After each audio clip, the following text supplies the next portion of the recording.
Bapak mesan pakai, kenapa marah-marah sama saya? Barang bapak yang nggak sesuai bukan saya yang ngantar itu. Nggak tahu aku ke siapa ini. Ya udah, jadi kenapa bapak ngamuk-ngamuk bawa-bawa? Viral kurir paket cekcok hingga diancam pembeli pakai sajam gegara pesanan tak sesuai.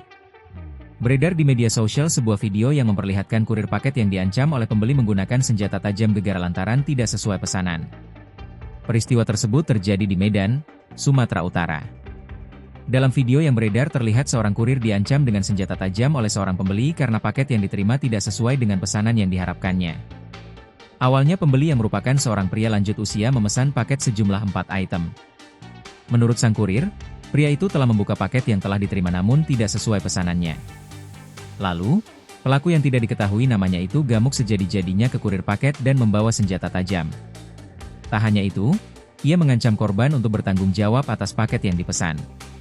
Kurir yang tak bersalah hanya bisa berusaha menjelaskan bahwa tugasnya sebatas mengantar paket, bukan bertanggung jawab atas isi barang yang dikirim oleh penjual. Adanya kejadian ini membuat warganet berkomentar di media sosial. Banyak dari mereka bersimpati terhadap kurir dan mengecam tindakan pembeli yang dianggap berlebihan. Download Tribun X sekarang, menghadirkan lokal menjadi Indonesia.